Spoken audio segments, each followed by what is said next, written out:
The Florida Gators should keep Jadan Baugh as their starting running back this week and potentially for the remainder of the 2024 season.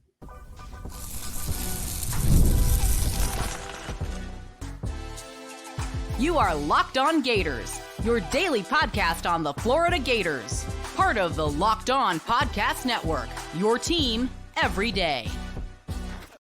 Hello, and welcome back to another episode of Locked On Gators, part of the Locked On Podcast Network, your team every day. Thanks for making Locked On Gators your first listen of the day every day. We are available daily and free wherever you listen to the podcast and on YouTube. Happy Wednesday.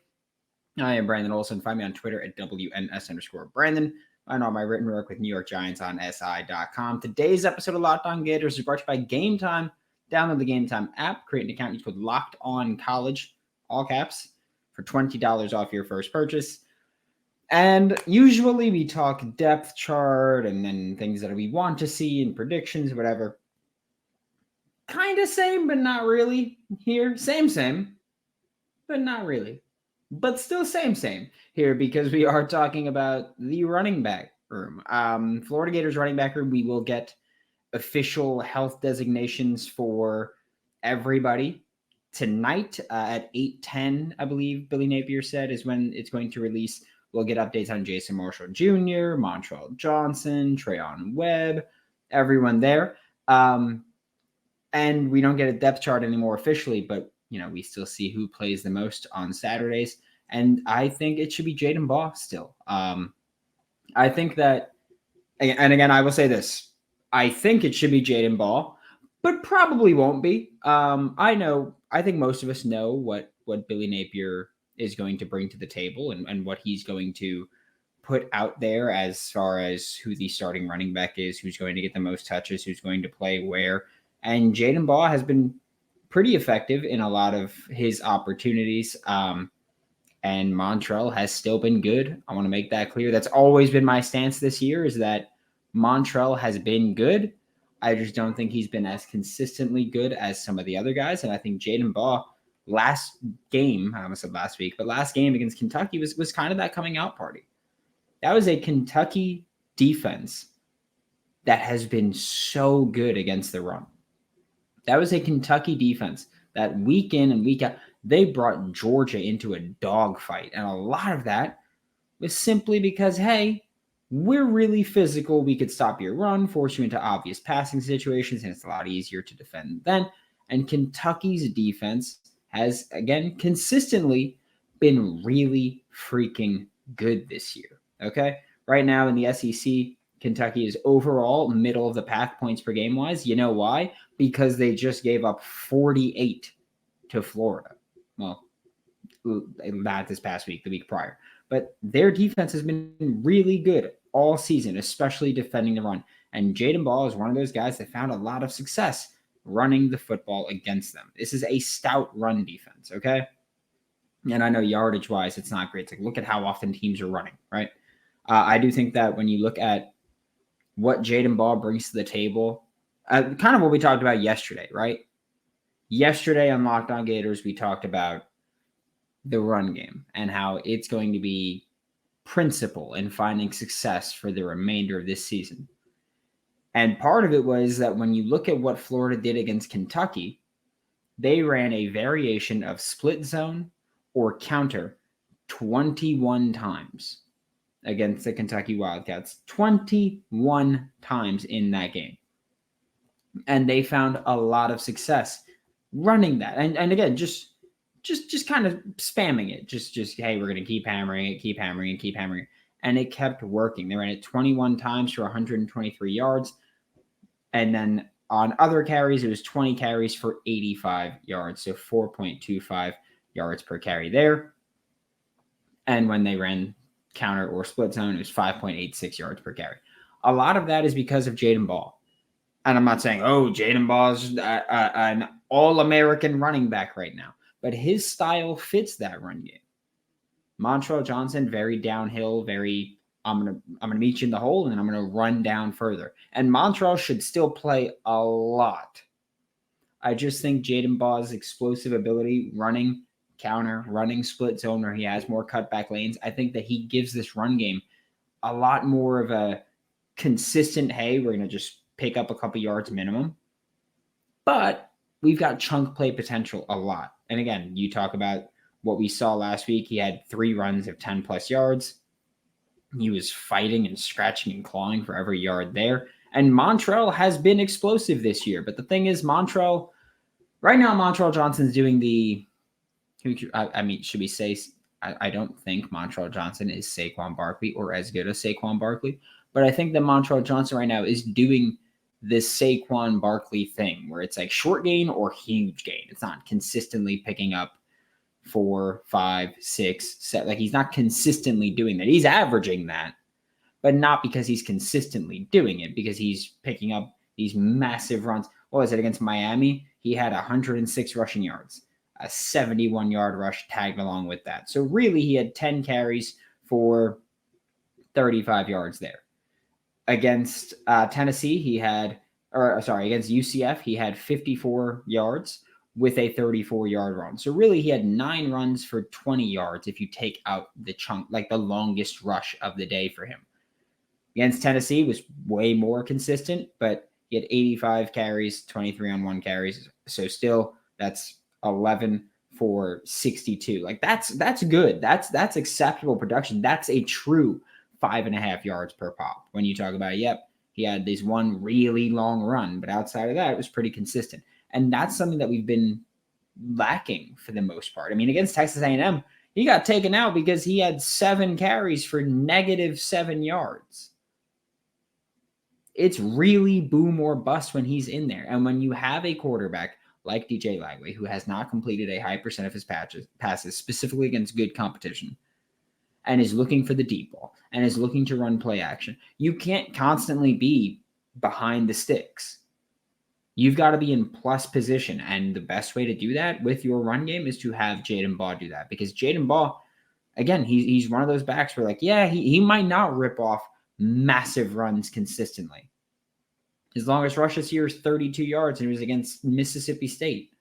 So he might not rip off these massive runs consistently. He doesn't have as high an explosive carry rate as Montrell Johnson, but he's also got a better, I guess we'll call it, bust rate for players or for carries where they lose yardage. And we've seen plenty of times where run blocking has not been great in front of these backs, but you fight through, you carry on, and you move forward, and you keep it instead of, hey, it's 2nd and 9, 2nd and 7. That's a big difference when we're talking about moving the sticks, right? Montrell Johnson has a 44.2% breakaway percentage, which means that 44.2% of his yards have come on his breakaway runs. He's had 5 breakaway runs. So 44.2% of Montrell Johnson's yards this year have come on 5 carries. He's got 70. I feel like breakaway percentage is a fun thing to talk about when you talk about how explosive someone is.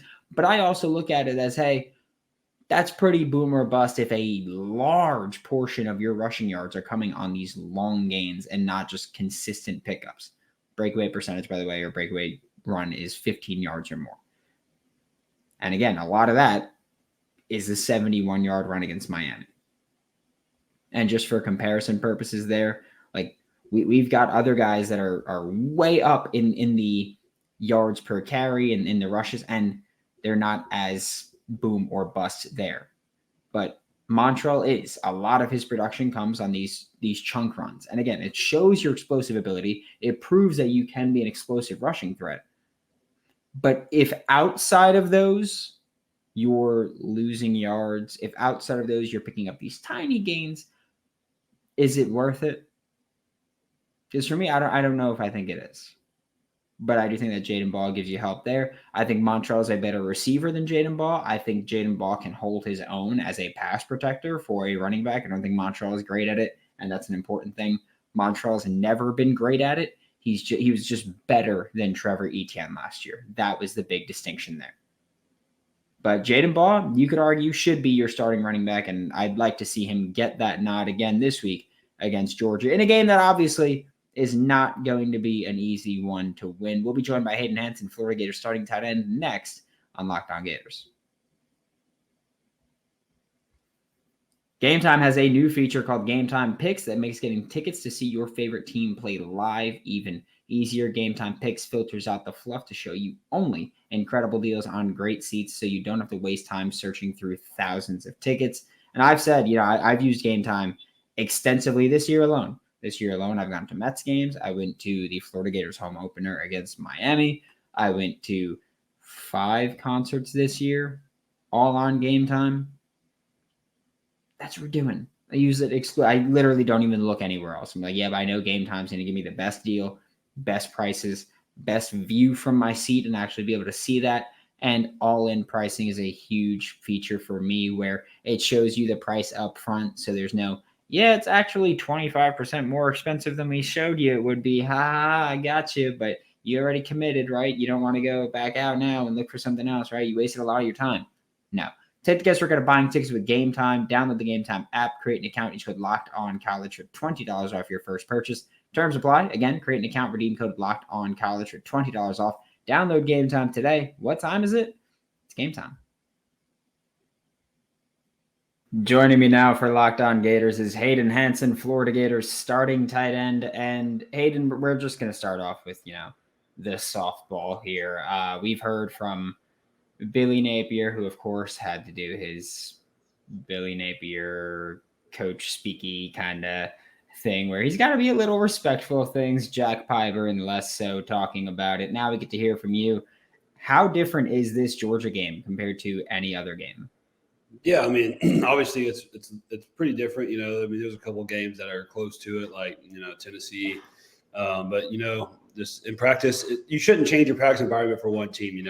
But you can definitely feel the tension's a little higher. Guys are going hard. So yeah, I'm excited, and I think the team's starting to believe and have hope, and I feel like that's when we're the most dangerous. And watching them play Kentucky and watching us play Kentucky, I know it's hard to compare the two, but I mean it was the same team, So yeah, transitive property isn't always effective in football, but I do think that I'm not saying this is the reason that Florida should win or not, but when two teams play and one gets a 1-point victory and the other one gets a 28-point victory, I think that's notable at least. But I'm glad that you mentioned, Tennessee and a couple of the other rivalry games. Like this is the only week where I really acknowledge, hey, it's this school hate week. I don't do the Tennessee stuff or anything because I'm like, hey, we talked about it when it was that time. I'm 28. Most of my life has been Florida just pummeling Tennessee, so I don't really look at it the same way. But with it being Georgia hate week, just what does this rivalry mean for someone like you where you're not from Florida? You didn't grow up as a Florida Gators fan. So as kind of being, I guess, transplanted into this rivalry, what does that mean for you? Yeah, I mean, you want to still obviously it's not in my blood since I was little to hate Georgia, but I'm here now. This school gave me the opportunity to play here, so I'm going to go out there and fight my ass off like I do every week. But when you look to the left and right of you from the guys that grew up in Florida and see how passionate they are about it, you're like, all right, now I got to step it up. Can't let these guys down, especially in this game. Yeah, it's what you grow up, I guess, looking forward to every fall when you're a kid down there. But and we've touched on, I guess, this topic previously, but we've never really done it for a specific player here with all the portal and everything. And I think most people probably know where we're heading with this. But former Florida Gator Trevor Etienne is a Georgia Bulldog. And I feel like that makes it different from, at least to me, when most players hit the portal, because he was a huge part of the team just last year. And not only did he portal, which I never fault kids for portaling. They portal however they want to, but he left Florida to go to the biggest rival, which is the only time that I've felt some type of way about a transfer. So does that really play into how personal this game feels or how intense this game feels leading into it for you guys? Yeah, I mean, for sure. I mean, you never want a former teammate to go to a rival and come and beat you, and I think it puts a little chip on our defense shoulder too. I mean, I heard, I can't remember who it was in the locker room today, but they were like, you can be brothers after the game, but I don't want to see no tackle and get up, tapping his head, like you can be brothers after the game. So that's kind of the mentality the defense has. And I know a couple of guys in there feel pretty passionate about what happened. So I'm excited to see what they can do. Yeah, because I feel like, and not to harp too much on Trevor Eaton, also, like you just mentioned, that you can tap him on the head after. We saw with UCF, Trent Whitmore, he fielded the punt, and Jaquavian Frazier's like ran up, just gave him a little hug, patted him on the head, and walked off. But bit different with this intensity here, but because it's not just that he left, it's that he left and then he was going on a podcast and he was like, oh, I could be the starting running back on a winning team instead of the second running back on a losing team. And I feel like that has to add, like, okay, like respecting that you portal, but to go do the media afterward feels a bit extra. Yeah, I mean, I can't say I agree with how he approached it, but I mean, it's a free world. If it made sense to him and he did it, good for him. But Yeah, I know that myself and many Florida Gators fans alike are hoping that we get a little bit of a Brandon Spikes moment where meet the running back, let him know what it is in the backfield. Hopefully to get that early on. But you guys just finished your bye week, and so I wanted to ask about that. How different was this bye week from the time that you guys had not just your first bye week, but also just the previous bye weeks under Billy Napier, where we know, the first bye of this season led to a kind of approach difference, and then it clearly just avalanched into a complete difference in how you guys approach the game and play in the game. Yeah, I mean, just this bye week was the same format as last bye week. I think the only difference is we started gaining momentum as a team last bye week. This bye week, we just kept it going, and they came back today, had a pretty good practice today. Going to do the same thing tomorrow, sharpen the sword, and get ready for Georgia. And those two bye weeks really helped. So. Is the coaching staff different at all during the Georgia game or during rivalry weeks at all? Just if the intensity's there, like Mike P played for Florida, so like, is that something with him?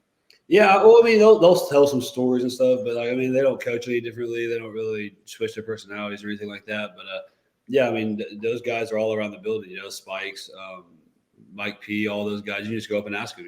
So it's pretty cool to have those guys in there. Yeah, and I wanted to talk to you about the offensive line for a minute because, and you don't have to acknowledge this part of the sentence right here, but for me, the line was the weakest spot of the offense in 2023, had what I thought was a pretty bad week one of the season this year against Miami.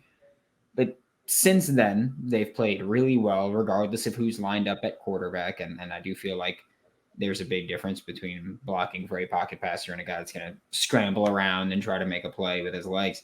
What happened with the offensive line here where they just took it up not just one notch, and it wasn't just at the bye week? I feel like they've been playing significantly better since that Miami game. Yeah, I mean, our O-line always plays hard. They always prepared. I think it was just finding the right main guys, I feel like they're comfortable playing together.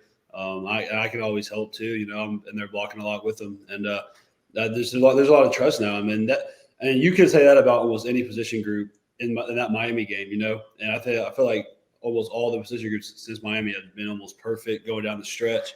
And yeah, I mean, that just goes back to the momentum piece. And fans can go back and harp on the past, like the first 4 games, but that's not going to get you anywhere. Who we are right now is all that matters. And if we keep rolling and win out, those first 4 games don't matter,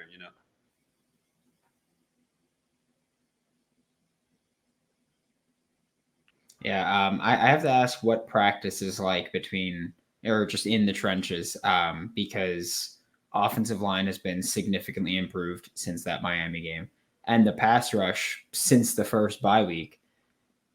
I mean, they've just been menaces in the backfield lately. So I do have to ask what that practice environment's like, where it's 2 units that are playing at a pretty high level right now. It's intense, man. We have 2 good on good periods during the week: team run and then team of the field at the end. And let me tell you, team run's a war. It's a war. It's a war. Yeah, and I know that you mentioned you're in the trenches a lot. That's because you're getting ready to become an all-pro left tackle, right? That's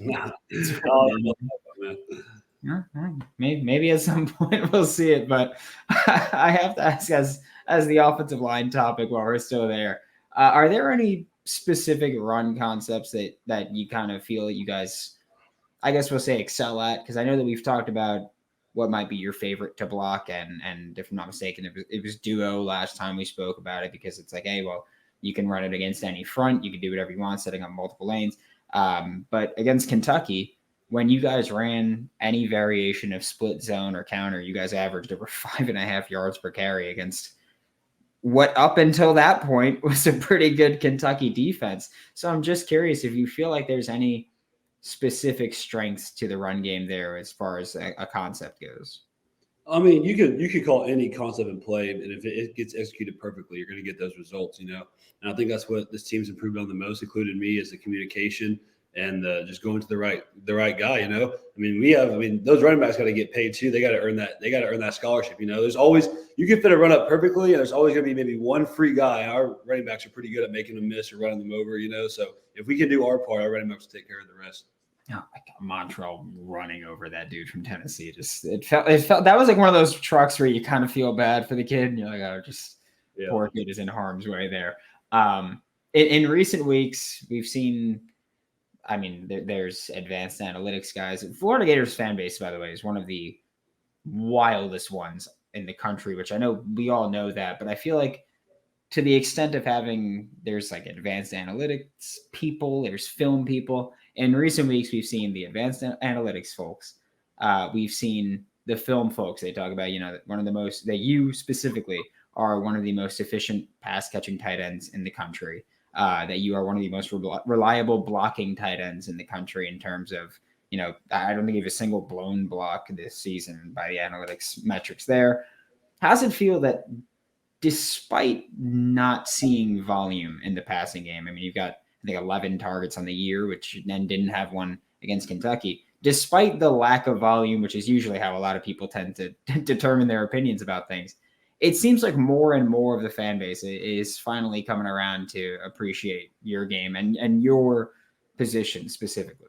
Yeah, I mean, in this offense, I know what I signed up for, the dirty work. And, I'm always going to want the ball more, but I feel like at the end of the day, whenever I'm done playing football, I feel like the one thing that anyone can say about me is that I was one of those unselfish guys. I played without the ball, which I do. I played without the ball almost 95% of the time, and I feel like that's part of my game. And, I work so hard at it, because hopefully one day I get into the league. And I know if I could dominate one phase of the game, which is like the run game or for this offense or pass pro, I'm going to do it to my best of my ability. And then I do that well, then I catch the ball, Yeah, I feel like 95% was generous there. I feel like it's even closer to like 98% for how often you don't have the ball there. But yeah, as far as the unselfish, I think it was the Kentucky game. I remember Jadan Baugh scores, and I remember seeing you run right up to him, and that's a common thing as far as being an unselfish player. I do have to ask you, was it heartbreaking that I think this is the second year in a row now that the bye week lined up with National Tight End Day, and so you guys don't get to celebrate anything that weekend? Yeah, we didn't get a post from Gators football, man. It was tough. Yeah, it was also, by the way, this is like the one time where it's just, I think like 12, 14 tight ends scored on National Tight End Day. It's like, damn, could have been you guys there. And before I let you go, usually we wrap up with not football. We're going Florida Gators adjacent here. Any opinion on the announcement, I guess, of the Colts benching Anthony Richardson with maybe the shortest leash we've ever seen for a fourth overall quarterback? So it's crazy to me. Like, I feel like this world's not real sometimes. I feel like this is a simulation because I grew up in Texas, but like for some reason I was a huge Ravens fan, Big Joe fan. Like I had his life-size fat head on the wall, like a 6'6", 6 inches fat head on my wall. I had his jersey and everything growing up, and now the first year quarterback I played with goes to the league, and he's still playing. Like obviously, it's heartbreaking to see that happen to Anthony Richardson. I'm sure he's going to bounce back. The dude's a freak, but it's just like blows my mind that like. Not that I'm like have a personal connection to like Joe Cool or anything like that, but like I have like a mutual connection. It blows my mind that he's even still playing. But so I think it's really cool those two know each other. You text Ant like, "Hey man, just if you see Joe Flacco around, just let him know." Yeah, well, I used to play quarterback. I was number 5 because I wanted to be like him. There we go. And look at that. You ended up being taller than him, but he's one of the tallest tight ends in the or one of the tallest QBs in the NFL for the majority of his career. Thank you so much, Hayden. This was Hayden Hansen, Florida Gators starting tight end. Catch him every Wednesday on Locked On Gators and every Saturday with your Florida Gators. Thanks for making Locked On Gators your first listen of the day every day. We are available daily and free wherever you listen to the podcast and on YouTube. We'll be back tomorrow. Talk Florida Gators, Georgia Bulldogs here on Locked On Gators for Locked On Gators. I'm Brandon Olsen. Don't forget to follow me on Twitter at WNS_Brandon. Find all my written work with New York Giants on SI, and I'll see you all next time.